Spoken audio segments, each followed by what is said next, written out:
Hi friends, आप सभी का स्वागत है मेरे इस YouTube चैनल पर।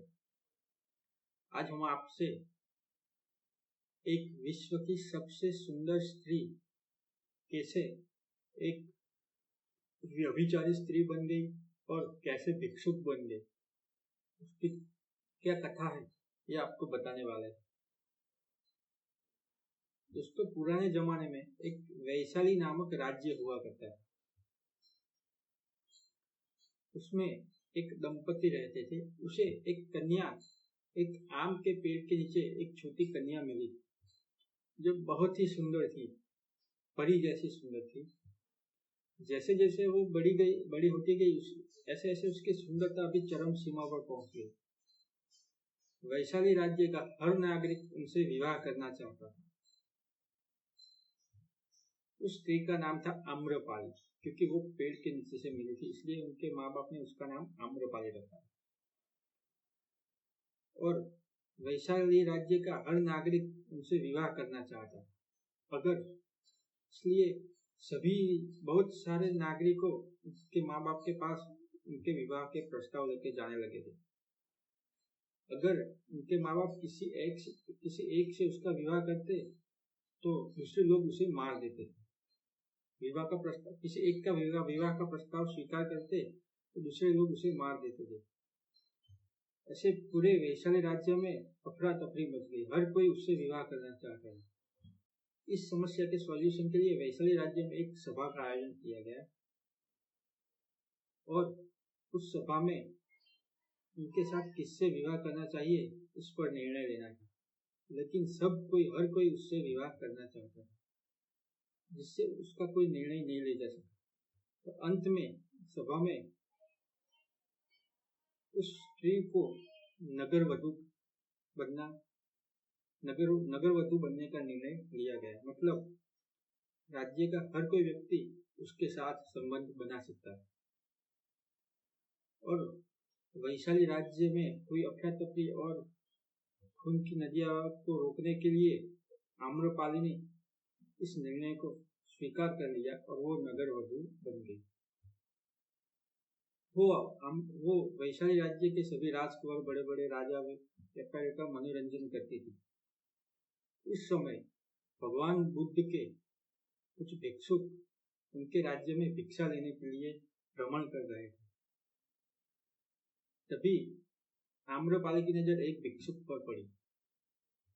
वो अपने महल से बाहर आकर उस भिक्षुक को उनकी भिक्षा लेने के लिए आमंत्रित किए और वो भिक्षुक उनके महल में भिक्षा लेने के लिए गया। जब वो भिक्षुक उनके महल में भिक्षा लेने के लिए जा रहा था, तभी जो भिक्षुक के साथियों थे वो बहुत ही क्रोधित हुए और उससे जल रहे थे सब। क्योंकि आम्रपाली एक विश्व की सबसे सुंदर महिला थी और उसने एक भिक्षुक को उसके महल में बुलाया था, जो भिक्षुक की जो रीति होती है उसके विरुद्ध। फिर उस सब भिक्षुकों ने बुद्ध के पास जाकर उसकी फरियाद की, सब बढ़ा चढ़ाकर फरियाद की। बुद्ध भगवान ने वो सब फरियाद सुनी और कहा उनसे पहले उसे आने दीजिए। तभी उस आम्रपाली ने उस भिक्षुक को अपने महल में, आज से 3 दिन बाद चातुर्मास शुरू होते हैं, तो उस चातुर्मास में अपने महल में रुकने के लिए कहा। तो भिक्षुक ने कहा कि मैं अपने गुरुदेव की आज्ञा के बिना कुछ नहीं कर सकता, मुझे उनकी आज्ञा लेनी पड़ेगी। तो वो भिक्षुक फिर बुद्ध भगवान के पास आया। तब बुद्ध भगवान ने उसे पूछा कि तुम क्यों गए थे, क्या हुआ। तब भिक्षुक ने कहा कि उस महिला ने उसे चातुर्मास में उसके महल में रुकने के लिए कहा था, तो मैं आपकी आज्ञा लेने के लिए आया हूँ कि मैं जाऊँ या ना जाऊँ।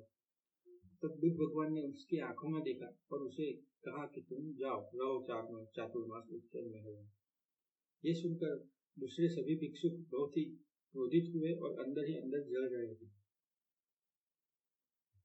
तभी भगवान बुद्ध ने सभी भिक्षुकों को कहा कि मुझे मेरे शिष्य पर पूरा भरोसा है, उसकी आंखों में थोड़ी सी भी काम वासना नहीं है, और वो अगर मैं उसे मना भी करता वो तो उसे कोई फर्क नहीं पड़ता, वो ना जाएगा।